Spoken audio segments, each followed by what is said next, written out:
LCO4YSY Honda Accord Y479FEO. Please ان کو جلدی سے موو کر لیں, کسی کو ایمرجنسی میں جانا ہے. Thank you. تو ولی کا پہلا معنی بنا بر معنی محبت یہ ہوا کہ جس بندے سے اللہ محبت کرے اور جو بندہ خالصتاً اللہ سے محبت کرے اور اس کی محبت کا مرکز و محور اللہ کی ذات ہو جائے. جب بندے اور اللہ کے درمیان محبوب اور محبیت کا رشتہ قائم ہو جائے تو اس کو ولی کہتے ہیں. ایک بات. دوسرا معنی اس کا قربت, محبت کے رشتے کے ساتھ جسے اللہ رب العزت جس بندے کو اپنے قریب کر لے اور بندہ اللہ کے قریب ہو جائے, یعنی دنیا سے اس کا دل دور ہو جائے, حرص سے, لالچ سے, دنیا کی رغبت سے, دنیا کے ہوس سے اس کا دل دور ہو جائے, کبر سے, تکبر سے, حسد سے, بغض سے, عناد سے, دشمنیوں سے, غیبتوں سے, چغلیوں سے, لوٹ مار سے, گناہگاری سے, فسق و فجور سے, ہر شے سے دور ہو جائے اور ہر شے سے دور ہو کر ظاہراً و باطناً صرف اللہ کے قریب ہو جائے. جب بندے کو ظاہر و باطن میں اللہ کا قرب مل جاتا ہے, اس کے قلب کو, اس کے نفس کو, اس کی روح کو, اس کے سر کو, اس کے ظاہر کو, اس کے باطن کو, تو وہ قربت الہیہ کی وجہ سے اللہ کا ولی ہوتا ہے. پھر اللہ اس کے قریب ہو جاتا ہے, اللہ اس کے قریب ہو جاتا ہے. جو بندہ 1 قدم بڑھتا ہے تو اللہ اس کی طرف 10 قدم بڑھتا ہے, 70 قدم بڑھتا ہے. تو یہ قربت سے اللہ کا ولی بنتا ہے. تیسرا معنی کفالت و سپردگی کا. جو بندہ خود کو اللہ کے سپرد کر دے, اپنی مرضی چھوڑ دے اور اللہ کی مرضی کی حکومت اپنے اوپر نافذ کر لے. جو بندہ اپنی ترجیحات کو ترک کر دے اور اللہ کے امر و نہی کی ترجیحات, احکام شریعت کی ترجیحات, یہ حرام ہے, یہ حلال ہے, یہ جائز ہے, یہ ناجائز ہے, اس سے اللہ راضی ہوگا, اس عمل سے ناراض ہوگا, یہ عمل اللہ کے قریب کرے گا, یہ عمل اللہ سے دور کرے گا, تمام امور میں اللہ کے اوامر اور نواہی, تمام امور اور زندگی کے معاملات میں شریعت کے احکام, ان کی پیروی اس طرح کرے کہ اپنی زندگی اللہ کے امر کی نگرانی میں دے دے, اللہ کے امر اور حکم کی کفالت میں دے دے.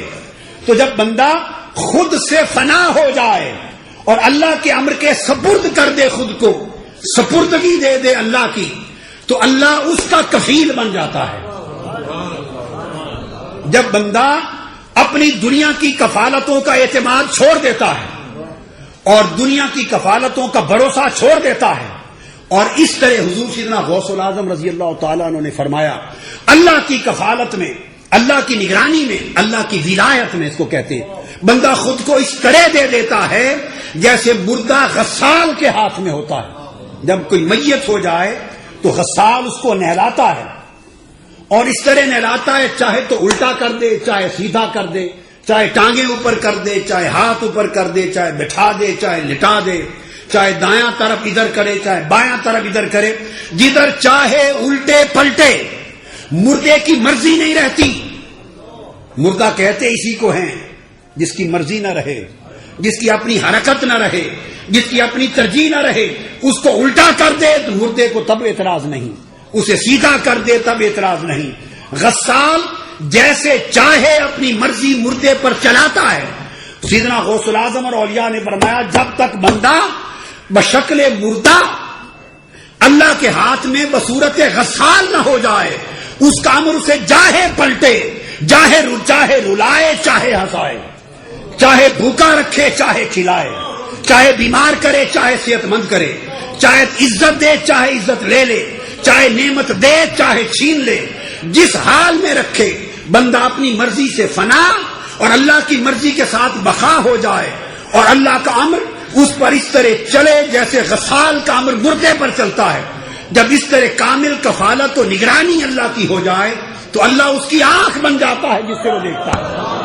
کون تو سمع الذی یسمع بہ وکنت بصرہ الذی یبصر بہ وکنت یدہ التی یبطش بہا وکنت رجلہ التی یمشی بہا. پھر اللہ اس کی آنکھ بن جاتا ہے جس سے وہ دیکھتا ہے, کیونکہ اس کی اپنی آنکھ جو نہ رہی. اللہ اس کے کان بن جاتا ہے جس سے وہ سنتا ہے, چونکہ اس کے اپنے کان اور سماعت رہ رہی ہے. اب وہ وہی کچھ سنتا ہے جو اللہ سنانا چاہتا ہے، اور جو بات اللہ سنانا نہیں چاہتا اس سے وہ بہرا ہو جاتا ہے. وہ وہی کچھ دیکھتا ہے جو اللہ دکھانا چاہتا ہے، اور جس کو دیکھنے سے رب نے روکا ہے اس کی آنکھ ہی بند ہو جاتی ہے. اللہ اس کے ہاتھ بن جاتا ہے جس سے گرفت کرتا ہے، اس کے پاؤں بن جاتا ہے جس سے وہ چلتا ہے، اللہ اس کا دل بن جاتا ہے جس سے ارادہ کرتا ہے.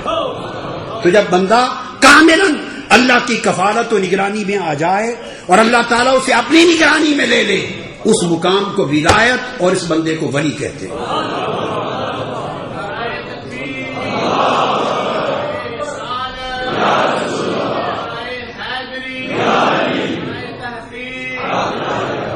نعرہ غوث غوثیہ بھی لگا جن کے نام نے آج ہمیں یہاں جمع کر کے بٹھایا. تو میں یہ عرض کر رہا تھا اس کو ولایت اور اس مقام کو ولی کہتے ہیں. اور چوتھا معنی نصرت، مدد کا. تو ولی وہ ہوتا ہے کہ پھر وہ اپنا مددگار خود نہیں رہتا، اپنا مددگار خود نہیں رہتا، وہ اللہ کی مدد سے چلتا ہے، اللہ کی مدد سے جیتا ہے، اللہ کی مدد سے رہتا ہے، اللہ اس کا مددگار ہو جاتا ہے. اس کو قرآن مجید نے کہا وَهُوَ يَتَوَلَّى الصَّالِحِينَ، اللہ صالحین کا مددگار ہو جاتا ہے. قرآن مجید نے کہا هُنَالِكَ الْوِلَایَةُ وَلَایَةُ لِلَّهِ الْحَقِّ، پھر یہ ولایت و کفالت اللہ کے لیے ہو جاتی ہے. پھر فرمایا ذَلِكَ بِأَنَّ اللَّهَ مَوْلَى الَّذِينَ آمَنُوا، اللہ مددگار بن جاتا ہے. یہ چار شرائط جب جمع ہوتی ہیں ایک بندے میں، اس کو ولی کہتے ہیں. کہ بندہ اپنا مددگار خود بولیے نہیں ہوتا، اللہ جو امر چاہتا ہے اسی طرح ہی ہوتا ہے. میرے شیخ قدوۃ الاولیاء حضور سیدنا طاہر علاء الدین الجیلانی رضی اللہ تعالیٰ عنہ، جو حضور سیدنا غوث العظم رضی اللہ تعالیٰ عنہ کے شبیہ تھے اس زمانے اور ان کے فیض کے عظیم امین تھے. اور میں نے قول میں، عمل میں، ظاہر میں، باطن میں، عادت میں، طریق میں، مزاج میں، طبیعت میں، مطابعت میں، سنت کی شریعت میں، غیرت دین میں ان کو حضور غوث العظم رضی اللہ تعالیٰ عنہ کا عکس پایا، نمونہ پایا. ایک روز مجھے فرمانے لگے کہ کلہاڑا بندہ اللہ مددگار ہو جاتا ہے، یعنی بندہ پھر اپنی مدد آپ بولیے نہیں کرتا، اللہ ہی مدد کرتا ہے. اور پھر اللہ جو چاہے کرتا ہے، جو نہ چاہے نہیں کرتا. شکوہ نہیں ہوتا اس کا. فرمانے لگے کہ اللہ کا بندہ اور ولی اس کی مثال ایسے ہو جاتی ہے جیسے کلہاڑا ہے. کیا؟ کلہاڑا سارے جنگل کو کاٹتا ہے مگر اپنے دستے کو نہیں کاٹتا. اگر کلہاڑے کو کہیں کہ اپنے دستے کو کاٹے تو کلہاڑا اپنا دستہ کاٹ سکتا ہے؟ کیونکہ دستہ نکل گیا، جب تک اندر ہے تو کاٹا نہیں جا سکتا، نکل گیا تو کلہاڑا نہ رہا. تو کلہاڑا اپنا دستہ نہیں کاٹ سکتا، باقی سارے جنگل کے درخت کاٹتا ہے. ولی اللہ اپنی ذات کا مددگار نہیں رہتا، باقی کل عالم کا مددگار ہوتا.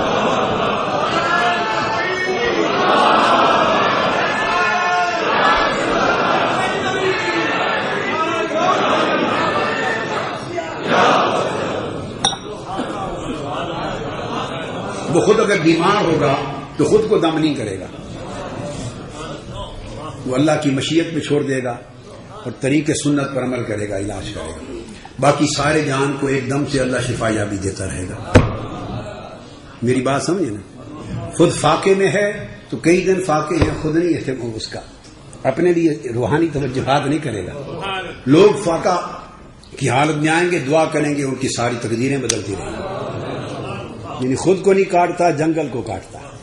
کیوں؟ اس کا مطلب ہے نصرت اور ولایت کا معنی کہ بندہ اپنا مددگار خود نہیں رہتا، اللہ ہو جاتا ہے. ایک شخص سیدنا ابوبکر صدیق رضی اللہ تعالیٰ عنہ کو برا بھلا کہہ رہا تھا. اب اس کی ایک حدیث سے مثال دی. اور آقا علیہ السلام تشریف فرما تھے. آقا علیہ السلام کی مجلس میں کوئی شخص سیدنا ابوبکر صدیق رضی اللہ تعالیٰ عنہ کو برا بھلا کہہ رہا تھا. آپ خاموشی سے بیٹھے رہے، جواب نہیں دیتے تھے. جواب وہ برا بھلا کہتا رہا. آقا علیہ السلام سر انور نیچے کر کے مسکراتے رہے، خوش ہوتے رہے، مسکرا رہے تھے. کچھ دیر گزری، سیدنا صدیق اکبر رضی اللہ تعالیٰ عنہ نے اس کی ایک بات کا جواب دیا.